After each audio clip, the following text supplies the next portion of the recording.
Shri O R Kelu. Sir, ഈ ജൈവ certificate നൽകുന്നുണ്ട്. അത് ഈ സർക്കാർ സ്ഥലത്തിൽ എന്ത് സംവിധാനമാണ് അതിന് ഒരുക്കിയിട്ടുള്ളത്? അതേപോലെ തന്നെ ഈ ജൈവ ഉൽപ്പന്നങ്ങൾ എന്ന് പറഞ്ഞിട്ട് ഈ പൊതു വിപണിയിൽ പല ഉൽപ്പന്നങ്ങളുമുണ്ട്. അത്തരം കാര്യങ്ങൾ ശ്രദ്ധയിൽപ്പെട്ടിട്ടുണ്ടോ? അത് തടയുന്നതിന് ആവശ്യമായിട്ട് നടപടി നമ്മുടെ ഭാഗത്തുനിന്നുണ്ടോ? സർ, രണ്ട് സാക്ഷ്യപത്രങ്ങൾ അല്ലെങ്കിൽ സർട്ടിഫിക്കേഷനുകളാണ് ഇപ്പോൾ നിലവിലുള്ളത്. ഒന്ന് പാർട്ടിസിപ്പേറ്ററി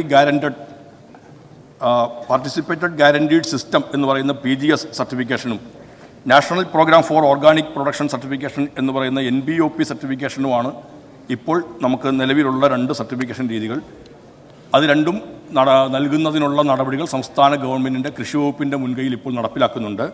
കൃഷി വകുപ്പിൻ്റെ കീഴിലുള്ള സമിതിയെ PGS സർട്ടിഫിക്കേഷനുള്ള റീജിയണൽ കൗൺസിലായി ചുമതലപ്പെടുത്തി ലാക്കോൺ, ടണൽ എന്നീ ഏജൻസികളെ സപ്പോർട്ട് ഏജൻസികളായി തിരഞ്ഞെടുത്തുകൊണ്ടാണ് സമിതി ഈ സർട്ടിഫിക്കേഷൻ്റെ പ്രവർത്തനം നടത്തുന്നത്.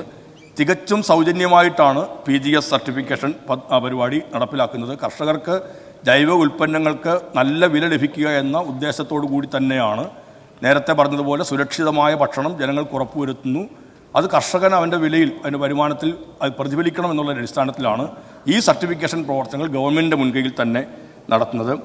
ഭാരതീയ പ്രകൃതി കൃഷി പദ്ധതിയിലുള്ള 1640 ക്ലസ്റ്ററുകളിൽ PGS സർട്ടിഫിക്കേഷൻ ആദ്യഘട്ടത്തിൽ തന്നെ നടപ്പിലാക്കിയിട്ടുണ്ട്. ആദ്യഘട്ടത്തിൽ ഇതിനകത്ത് തന്നെ PGS ഗ്രീൻ സർട്ടിഫിക്കറ്റും PGS ഇന്ത്യ ഓർഗാനിക് സർട്ടിഫിക്കറ്റുമാണ് കർഷകർക്ക് നൽകുന്നത്.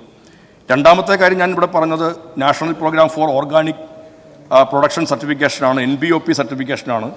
വിദേശ വിപണികളിൽ ജൈവ ഉൽപ്പന്നങ്ങൾ വിപണനം നടത്തണമെങ്കിൽ വിറ്റഴിക്കുന്നതിന് NBOP സർട്ടിഫിക്കേഷൻ അത്യന്താപേക്ഷിതമാണ്.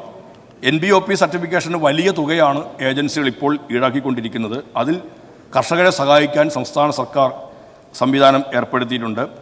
NBOP സർട്ടിഫിക്കേഷന് ഏക്കറിൻ്റെ കൂടി കണക്കിലെടുത്തുകൊണ്ടാണ് അതിനകത്ത് തീരുമാനമെടുക്കുന്നത്. 25,000 രൂപ മുതൽ 40,000 രൂപ വരെ സർട്ടിഫിക്കേഷന് വേണ്ടി ചിലവാകുന്നുണ്ട്. നാമമാത്ര കർഷകർക്ക്, ചെറുകിട നാമമാത്ര കർഷകർക്ക് ഈ പൈസ പൂർണ്ണമായും സർക്കാർ നൽകുന്നതിന് തീരുമാനിച്ചിട്ടുണ്ട്.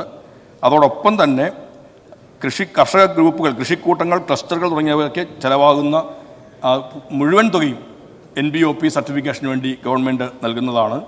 വൻകിട കർഷകർക്ക് യഥാർത്ഥത്തിൽ ചിലവാകുന്ന തുകയുടെ അവരെയും നമുക്കിതിനകത്ത് മാറ്റി നിർത്താൻ പറ്റില്ല. കൃഷിയുമായി ബന്ധപ്പെട്ട വിദേശ രാജ്യങ്ങളിലേക്കൊക്കെ ഇത് കയറ്റി അയച്ച് വരുമാനം വർദ്ധിപ്പിക്കുന്നതിനുള്ള പ്രവർത്തനങ്ങളിൽ അവരേർപ്പെടുമ്പോൾ അവരെയും സഹായിക്കാൻ തീരുമാനിച്ചിട്ടുണ്ട്. അവർക്ക് ചിലവാകുന്ന തുകയുടെ 75%, 50,000 രൂപയോ, അത് പരമാവധി 50,000 രൂപ വരെ നൽകുന്ന തരത്തിലേക്കാണ് ഈ സർട്ടിഫിക്കേഷൻ വന്നിരിക്കുന്നതല്ല. ഒരു കാര്യം കൂടി അദ്ദേഹം ഇവിടെ സൂചിപ്പിക്കുകയുണ്ടായി. ഈ കാര്യത്തിനകത്തെല്ലാം PGS അല്ലെങ്കിൽ NBOP സർട്ടിഫിക്കേഷൻ നേടിയെടുക്കണമെന്ന് നമ്മൾ നിഷ്കർഷിച്ചിട്ടുണ്ടെങ്കിലും വിപണിയിൽ അല്ലാതെ വരുന്നത് പരിശോധിക്കുന്നതിനുള്ള സംവിധാനം ഏർപ്പെടുത്തുന്നതിനെക്കുറിച്ചാണ്. തീർച്ചയായിട്ടും അത് പരിശോധിക്കുന്നുണ്ട്. അതിൻ്റെ ഭാഗമായി റിപ്പോർട്ടുകൾ പ്രസിദ്ധീകരിക്കുന്നുണ്ട്. ഈ സർട്ടിഫിക്കേഷനുള്ളവ തന്നെ നോക്കി വാങ്ങുന്നതിനുള്ള അവബോധം ജനങ്ങൾ സൃഷ്ടിക്കുന്നതിനുള്ള നടപടികൾ നമ്മൾ സ്വീകരിക്കുന്നതാണ്.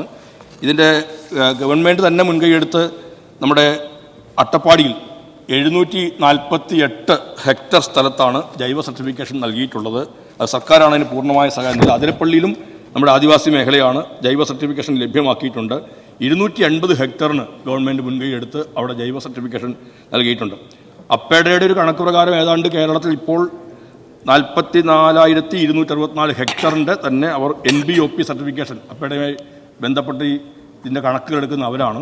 2022-23 കണക്ക് പ്രകാരം 44,000-ലധികം ഹെക്ടർ സ്ഥലത്ത് ജൈവ കൃഷിയുടെ സർട്ടിഫിക്കേഷൻ നടപ്പിലായിട്ടുണ്ട്. അതിൽ ഗവൺമെൻറ് കൂടി മുൻകൈ എടുത്ത് കുറേയേറെ കർഷകർക്ക് ഈ സർട്ടിഫിക്കേഷൻ ലഭിക്കുന്നതിനാവശ്യമായ സഹായങ്ങൾ ചെയ്തിട്ടുണ്ട്. വ്യാജമായി ഉൽപ്പന്നങ്ങൾ അല്ലെങ്കിൽ ജൈവ അല്ലാത്ത ഉൽപ്പന്നങ്ങൾ ജൈവം എന്ന പേരിൽ വിറ്റഴിക്കുന്നത്, വിൽപ്പന നടത്തുന്നത് നിരുത്സാഹപ്പെടുത്തുന്നതിനും അക്കാര്യത്തിൽ പരിശോധന നടത്തുന്നതിനും സർക്കാർ സംവിധാനം ഒരുക്കിയിട്ടുണ്ട്.